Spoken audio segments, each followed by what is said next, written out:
وعلى آله وأصحابه الطيبين الطاهرين أما بعد فأعوذ بالله من الشيطان الرجيم بسم الله الرحمن الرحيم يوم لا ينفع مال ولا بنون إلا من أتى الله العظيم. مخدوم گرامی مقام حضور تاج المشائخ شہزادے حضور حاصل العلماء حضور امین ملت مقدس اللہ العالی قافل سب تقریر سیدی مسندی حضور شیخ ملت مقدس اللہ العالی قافل سب تقریر محترم و مکرم حضور رفیق ملت مقدس اللہ العالی نبی اعلیٰ حضرت منانی میاں صاحب قبلہ مقدس اللہ العالی و دیگر سادات کرام علماء ذوی احترام حاضرین و ناظرین عرس قاسمی السلام علیکم ورحمۃ اللہ وبرکاتہ. میرے پیارے آقا صلی اللہ علیہ وسلم کے پیارے دیوانوں جس آیے کریمہ کی تلاوت کا میں نے شرف حاصل کیا اس سے متعلق کچھ معروضات پیش کرنے سے پیشتر آقا کریم رؤوف الرحیم علیہ التحیۃ والتسلیم کی بارگاہ بےکس پناہ میں جس طریقے سے میں پڑھاؤں عقیدت و محبت میں ڈوب کر اسی طریقے سے درود و سلام کا نذرانہ پیش کریں. الصلاۃ والسلام علیک یا رسول اللہ، الصلاۃ والسلام علیک یا حبیب اللہ، الصلاۃ والسلام علیک یا نبی اللہ، الصلاۃ والسلام علیک یا نور اللہ، وعلی آلک واصحابک یا حبیب اللہ صلی اللہ تعالی علیہ وسلم. میں آج اپنی قسمت پر جتنا ناز کروں اتنا کم ہے کہ اس عرس کے اندر مجھے لب کشائی کا حکم دیا گیا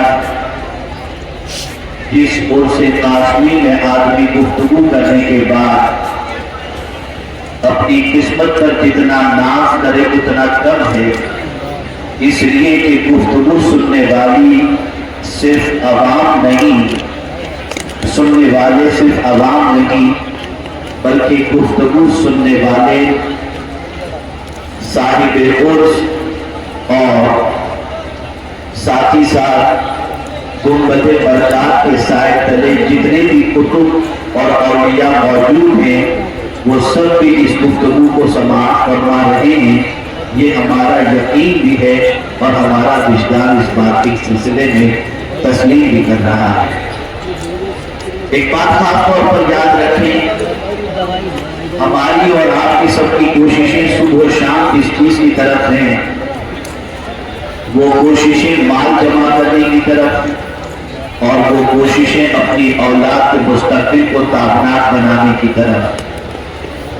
ہم صبح اٹھتے ہیں تو ایک ہی فکر دل و دماغ کے اندر ہوتی ہے کہ مال کیسے جمع کریں، سرمایہ کیسے اکٹھا کریں، بلکہ کچھ لوگ تو ایسے ہیں کہ خواب میں بھی مال دیکھتے ہیں اور کبھی کبھی تکیہ اٹھا کر صبح کو دیکھتے ہیں کہ کوئی 1 کروڑ روپیہ رکھ کر تو نہیں.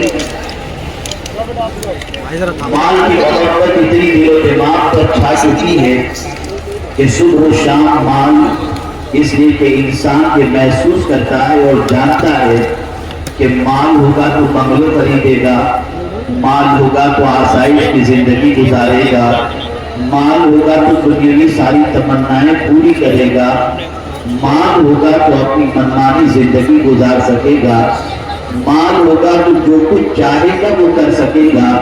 اس لیے انسان مال کی طرف توجہ دیتا ہے، اور کبھی کبھی مال کی محبت اتنی غالب ہو جاتی ہے کہ انسان نہ حلال دیکھتا ہے نہ حرام دیکھتا ہے، بلکہ اس کو اکٹھا کرنے کے سلسلے میں کبھی حق تلفیاں بھی ہوتی ہیں، اور کبھی ایسا بھی ہوتا ہے کہ ناجائز طریقے سے مال اتنا اکٹھا کر لیا جاتا ہے کہ جس کی بنیاد پر انسان کے گمان میں یہ چیز ہوتی ہے کہ میرا مستقبل بڑا سیف ہو چکا، اب کئی صدیوں تک، کئی سالوں تک میری نسلیں کھاتے ہوئے پیتے ہوئے اپنی زندگی گزارتی۔ اسی کے ساتھ آپ دیکھیں کہ مال جمع بھی کرنا چاہتا ہے تو اس کے پیچھے ایک غرض ہوتی ہے بیٹے، ایک غرض ہوتی ہے اولاد، کہ مال ہوگا تو اولاد کا مستقبل تابناک ہوگا، مال ہوگا تو بچے کا فیوچر برائٹ ہوگا، اور اپنے بچے کے سلسلے میں انسان کافی توقعات اپنی وابستہ کیے رہتا ہے، اور اپنے بچے کے سلسلے میں بھی انسان اس امید پر مال اکٹھا کرتا ہے کہ یہی بچہ مستقبل کے اندر کاروبار کو آگے بڑھائے گا، اور اس کے بعد جب کبھی بڑھاپے کی دہلیز پر ہم قدم رکھیں گے تو بچے کا سرمایہ ہماری زندگی کے لیے سب سے بڑا سرمایہ ہوگا اور راحت کا سامان ہوگا۔ لیکن آپ دیکھیں قرآن کیا کہہ رہا ہے، اللہ کی کتاب واضح طور پر یہ کہتی ہوئی نظر آ رہی ہے کہ جس مال کو اکٹھا کرنے میں تم نے حلال و حرام کا خیال نہیں کیا، جس بچے کے سلسلے میں تم نے حلال و حرام کی تمیز نہیں کی، یہی مال، یہی بیٹے قیامت میں تمہیں کام نہیں آئیں۔ آپ دیکھیں تفسیر روح البیان میں علامہ اسماعیل حقی رحمت اللہ تعالی علیہ نے ایک واقعہ نقل فرمایا ہے، فرماتے ہیں کہ حضرت کعب رضی اللہ المولا تبارک و تعالی عنہ نے ارشاد فرمایا، قیامت کے دن ایک ماں جس کے میزان پر اعمال نامے کو تولا جائے گا، اور جب نیکی اور گناہ دونوں اکول ہوں گے تو اس خاتون سے کہا جائے گا ایک نیکی لے کر کے آؤ تمہاری بخشش ہو جائے گی۔ ماں میدان محشر کے اندر اپنے بیٹے کی تلاش میں نکلے گی اور سوچے گی جو بیٹا میرے سر میں درد برداشت نہیں کرتا تھا، میری کسی تکلیف کو گوارا نہیں کرتا تھا، آج ایک نیکی میرا بیٹا مجھے ضرور دے دے گا۔ بسیار تلاش کے بعد میدان کے اندر اسے اس کا بیٹا مل جاتا ہے، اور ماں اپنے بیٹے سے کہتی ہے میرے لخت جگر، تیری ماں کی نیکی، ایک نیکی کی ضرورت ہے تیری ماں کو، اگر تو ایک نیکی دے دے گا تو تیری ماں کی بخشش ہو جائے گی۔ بیٹے کا حساب نہیں ہوا تھا، بیٹا عرض کرے گا ماں آج کے دن میں تیری کوئی مدد نہیں کر سکتا۔ ماں پریشان ہوگی اور اسی پریشانی کے عالم میں اپنے بیٹے سے کہے گی اپنا احسان یاد دلاتے ہوئے، میرے لخت جگر، میں نے 9 مہینے تک تجھے اٹھا کے اپنے شکم میں رکھا تھا، ایک نیکی دے دے۔ بیٹا کہے گا ماں آج کے دن میں تیری کوئی مدد نہیں کر سکتا۔ ماں کہے گی میں نے 2 سال تک تجھے دودھ پلایا، مجھے ایک نیکی دے دے۔ بیٹا کہے گا ماں آج کے دن میں تیری کوئی مدد نہیں کر سکتا۔ ماں کہے گی میں نے تیری نجاستوں کو صاف کیا تھا، بیٹا ایک نیکی دے دے، تیری ماں جنت میں چلی جائے گی۔ بیٹا کہے گا ماں آج کے دن میں تیری کوئی مدد نہیں کر سکتا، یہاں تک کہ ماں بہت عاجزی اور انکساری کرے گی، باوجود اس کے بیٹا اپنی ماں کو ایک نیکی نہیں دے گا۔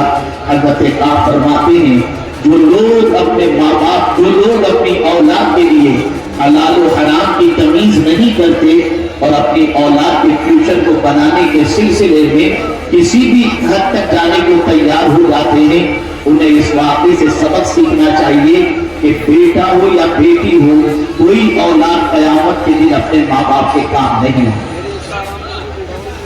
اے رسول اعظم صلی اللہ علیہ وسلم کے دیوانوں، قیامت کی سچویشن کیا ہوگی؟